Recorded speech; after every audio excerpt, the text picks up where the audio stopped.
talked about that. They've obviously had a great start to their season. They lost a tough one against Youngstown State at their place, beat Valpo pretty handily. So, it was one of those things where, they had won a lot of games, and they've got a lot of great players on their team, and certainly with Campbell and her ability to rebound, that was our focal point, and we really made sure that she was guarded, on the offensive end, defensive end. We followed her to the bathroom. So that's just kind of the way it was. And we made other people step up, and, they were able to make some shots, but we also were able to contain her and get stops when we needed to, and we were able to score on the other end. So, it's a great, great win for our team. Coach, talk about what the team did to really limit Campbell.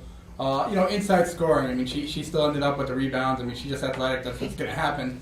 But, she just didn't have that, even with 21 rebounds, she didn't have that dominating offensive presence inside. What did Detroit do to really hold off on that? You know what? We just made sure that we had somebody on her at all times, and then if she ever tried to turn a corner or drive or anything, we had to sacrifice another person to stop her. You can't stop her. You can only hope to contain her. But she got her points off of offensive rebounds, putbacks. But in the open court, she's a very smart player. She's a very unselfish player. So when she's doubled, she kicked it out. So kudos go to her. Unfortunately for them, good for us that they didn't capitalize on every time that we double teamed her. So she's a phenomenal athlete, player, and we battled, and it was frustrating watching them get rebound after rebound after rebound, but. You know what? We talked about it in the locker room, and they don't get points for offensive rebounds, thankfully. But, hey, reset, get the stop, and go from there.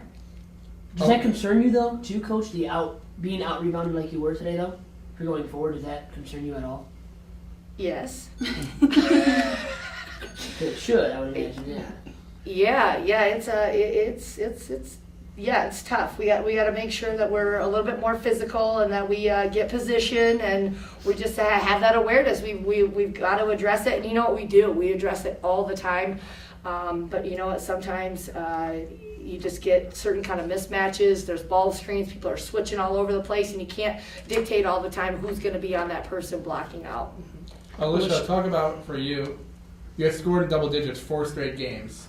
Then the injury came, but you've come right back. You went in and you tied your season high at Wright State, led the team again tonight. It's kind of hard to miss some time with an injury like you had and jump right back into it. How have you been able to do that?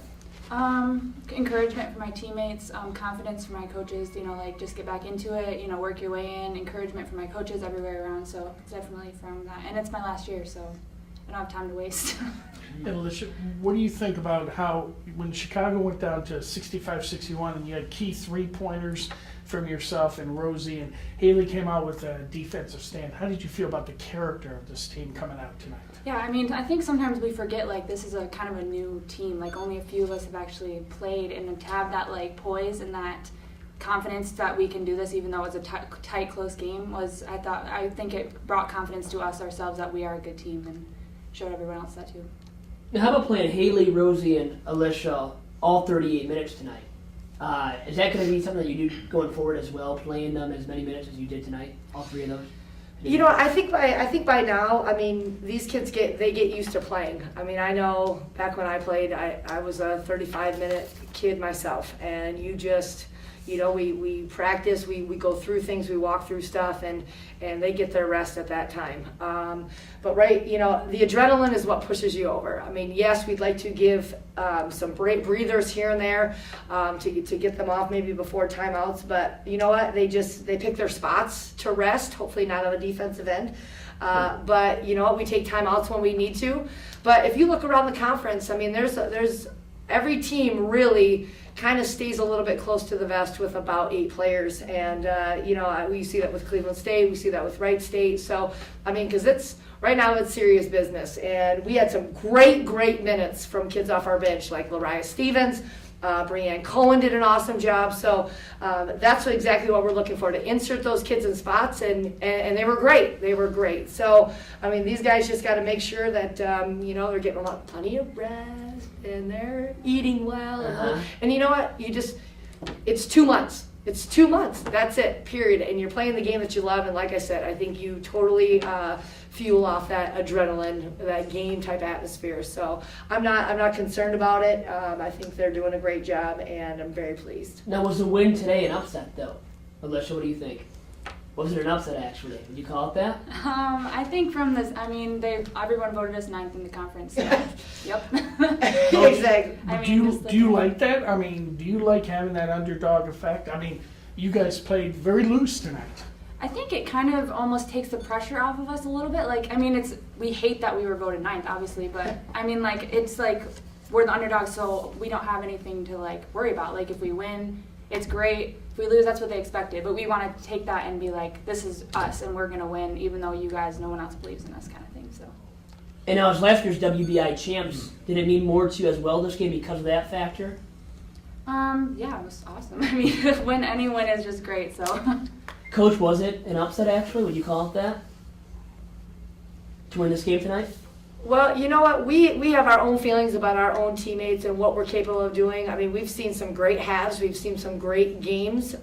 Losing 5 in a row. I mean, yeah. I mean, I would think right now, with the simple fact that they had, Campbell. They have basically 5 all returners from last year, and we're just kind of we're a melting pot of just the different people that you haven't really seen. So, and we're still working on putting things all together, and we're also missing another kid that's hopefully going to come back soon. So, you know what?